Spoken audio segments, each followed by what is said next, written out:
The Golden Bird by the brothers Grimm. A certain king had a beautiful garden, and in the garden stood a tree which bore golden apples. These apples were always counted, and about the time when they began to grow ripe, it was found that every night one of them was gone. The king became very angry at this, and ordered the gardener to keep watch all night under the tree.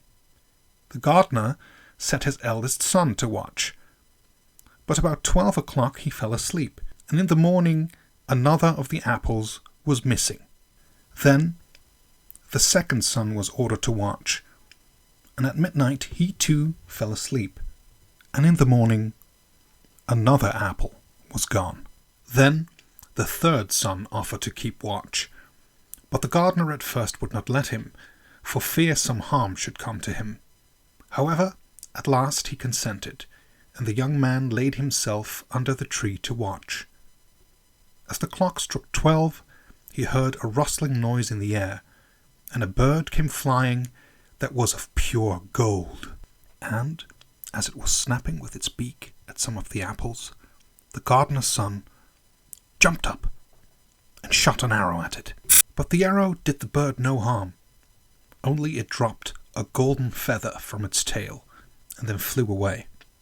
The golden feather was brought to the king in the morning, and all the council was called together. Everyone agreed that it was worth more than all the wealth of the kingdom, but the king said, "One feather is of no use to me. I must have the whole bird." Then the gardener's eldest son set out, and thought to find the golden bird very easily. And when he had gone but a little way, he came to a wood, and by the side of the wood he saw a fox sitting. So he took out his bow, and he made ready to shoot at it. Then the fox said, "Hey, whoa, buddy. Don't shoot me, okay? For I'm going to give you some good counsel. I know what your business is, and that you want to find the golden bird. And listen, you will reach a village in the evening, okay? And when you get there, you'll see two inns opposite to each other. One of them seems very pleasant and beautiful to look at. Yeah, don't go in that one, but rest for the night in the other one. When you see it, it may seem like it looks kind of rough and poor and mean, but trust me when I say this, go in that one." But the son thought to himself, "What can such a beast as this know about the matter?" So he shot his arrow at the fox, but he missed, and it set up its tail above its back and ran into the wood. Then he went his way, and in the evening came to the village where the two inns were, and in one of these were people singing and dancing and feasting, but the other looked very dirty and poor. "I should be very silly," said he, "if I went into that shabby house and left this charming place." So he went into the smart house, and ate and drank at his ease, and forgot the bird, and his country too. Time passed on, and as the eldest son did not come back, and no tidings were heard of him, the second son set out, and the same thing happened to him. He met the fox, who gave him the good advice, but then, when he came to the two inns, his eldest brother was standing at the window where the merrymaking was, and called to him to come in, and he could not withstand the temptation, but went in and forgot the golden bird and his country in the same manner. Time passed on again, and the youngest son too wished to set out into the wide world to seek for the golden bird. But his father would not listen to it for a long while, for he was very fond of his son, and was afraid that some ill luck might happen to him also, and prevent his coming back. However, at last it was agreed he should go, for he would not rest at home, and as he came to the wood, he met the fox and heard the same good counsel. But he was thankful to the fox, and did not attempt his life as his brothers had done. So the fox said, "Sit upon my tail, and you will travel faster." So he sat down, and the fox began to run. And away they went, over stock and stone, so quick that their hair whistled in the wind. When they came to the village, the son followed the fox's counsel, and without looking about him, went to the shabby inn and rested there all night at his ease. In the morning came the fox again, and met him as he was beginning his journey, and said, "Hey, buddy, go straight forward till you come to the castle, all right? Before which there lies a whole troop of soldiers. They're fast asleep, they're snoring. Take no notice of them. But go into the castle and pass on and on till you come to a room where the golden bird should sit in a wooden cage. Close by it stands a beautiful golden cage. But listen, I know what you're thinking. You want to get that bird out of the shabby cage and put it into the handsome cage, right? Wrong. Don't do that, because you're definitely going to regret it." Then the fox stretched out its tail again, and the young man set himself down, and away they went, over stock and stone, till their hair whistled in the wind. Before the castle gate, all was as the fox had said, so the son went in and found the chamber where the golden bird hung in a wooden cage, and below stood the golden cage, and the 3 apples that had been lost were lying close by. Then he thought to himself, "It will be a very droll thing to bring away such a fine bird in this shabby cage." So he opened the door and took hold of it, and put it in the golden cage. But the bird set up such a loud scream that all the soldiers awoke, and they took him prisoner, and carried him before the king. The next morning the court sat to judge him, and when all was heard, it sentenced him to die, unless he should bring the king the golden horse, which could run as swiftly as the wind. And if he did this, he was to have the golden bird given him for his own. So he set out once more on his journey, sighing and in great despair, when on a sudden his friend the fox met him, and said, "You see now what has happened on account of your not listening to my counsel? I will still, however, tell you how to find the golden horse, if you will do as I bid you. Just go straight on till you come to the castle where the horse stands in his stall. By his side will lie the groom, fast asleep and snoring.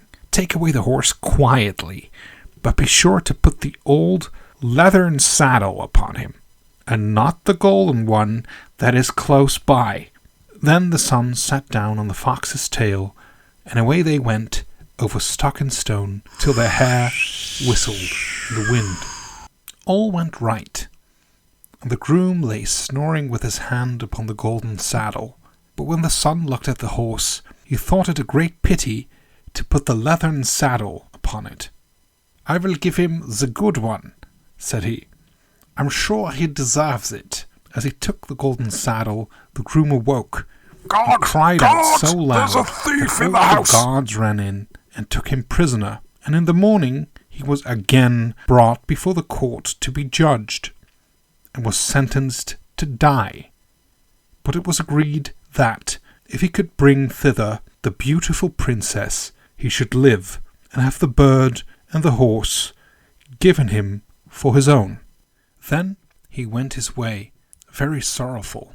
But the old fox came and said, "Buddy, for crying out loud, why did you not listen to me? What does a fox need to do to get someone to listen to him? If you had, you would have carried away both the bird and the horse. But I will once again give you counsel, if you will just listen to me. Right, listen. Go straight on, and in the evening you will arrive at a castle. At 12 o'clock at night, the princess goes to the bathing house. Go up to her and give her a kiss. She will let you lead her away. But take care you do not suffer her to go and take leave of her father and mother. Got that?" Then the fox stretched out his tail, and so away they went, over stock and stone, till their hair whistled again. As they came to the castle, all was as the fox had said, and at 12 o'clock the young man met the princess going to the bath, and gave her the kiss, and she agreed to run away with him, but begged with many tears that he would let her take leave of her father. At first he refused, but she wept still more and more, till at last he consented. But the moment she came to her father's house, the guards awoke, and he was taken prisoner again. Then he was brought before the king, and the king said, "You shall never have my daughter, unless in 8 days you dig away the hill that stops the view from my window." Now, this hill was so big that the whole world could not take it away, and when he had worked for 7 days and had done very little, the fox came and said, "Lie down and go to sleep. Fine, I will work for you." And in the morning he awoke, and the hill was gone. So he went merrily to the king and told him that now it was removed, he must give him the princess. Then the king was obliged to keep his word, and away went the young man and the princess. And the fox came and said to him, "We will have all three, the princess, the horse, and the bird." "Ah," said the young man, "that will be a gay thing, but how can you contrive it?" "If you will only listen," said the fox, "it can be done. When you come to the king and he asks for the beautiful princess, you must say, 'Here she is.' Then he will be very joyful, and you will mount the golden horse that they are to give you, and then you put your hand to take leave of them.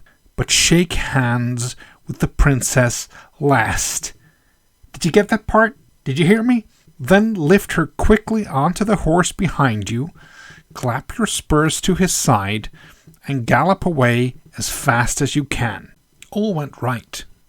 Then the fox said, "When you come to the castle where the bird is, I will stay with the princess at the door, and you will ride in and speak to the king. And when he sees that it is the right horse, he will bring out the bird, but you must sit still." You got that? You heard that? And say that you want to look at it to see whether it is the true golden bird. And when you get it into your hand, ride away. This, too, happened as the fox said. They carried off the bird, the princess mounted again, and they rode onto a great wood. Then the fox came and said, I don't know how to say this, but I think you should kill me and cut off my head and feet." But the young man refused to do it. So the fox said, "I will at any rate still give you some good advice, some good counsel. Beware of 2 things. Ransom no one from the gallows. Remember that. And sit down by the side of no river." Then away he went. "Well," thought the young man, "it is no hard matter to keep that advice." He rode on with the princess, until at last he came to the village where he had left his 2 brothers. And there he heard a great noise and uproar, and when he asked what was the matter, the people said, 2 men are going to be hanged." As he came nearer, he saw that the 2 men were his brothers, who had turned robbers. So he said, "Cannot they in any way be saved?" But the people said, "No, unless he would bestow all his money upon the rascals and buy their liberty." Then he did not stay to think about the matter, but paid what was asked, and his brothers were given up, and went on with him towards their home. And as they came to the wood where the fox had first met them, it was so cool and pleasant that the 2 brothers said, "Let us sit down by the side of the river and rest a while to eat and drink." So he said, "Yes," and forgot the fox's counsel, and sat down on the side of the river, and while he suspected nothing, they came behind and threw him down the bank, and took the princess, the horse, and the bird, and went home to the king, their master, and said, "All this we have won by our labour." Then there was a great rejoicing made, but the horse would not eat, the bird would not sing, and the princess wept. The youngest son fell to the bottom of the river's bed. Luckily it was nearly dry, but his bones were almost broken, and the bank was so steep that he could find no way to get out. Then the old fox came once more. He scolded him for not following his advice. Otherwise no evil would have befallen him. "Yet," said he, "I cannot leave you here. So, lay hold of my tail and hold fast." Then he pulled him out of the river and said to him as he got up on the bank, "Your brothers have set watch to kill you if they find you in the kingdom." So he dressed as a poor man and came secretly to the king's court, and was scarcely within the doors when the horse began to eat and the bird began to sing. The princess left off weeping. Then he went to the king and told him all his brother's roguery, and they were seized and punished, and he had the princess given to him again, and after the king's death he was heir to his kingdom. A long while after, he went to walk one day in the wood, and the old fox met him and besought him with tears in his eyes to kill him and cut off his head and feet, and at last he did so. And in a moment the fox was changed into a man, and turned out to be the brother of the princess who had been lost a great many years ago.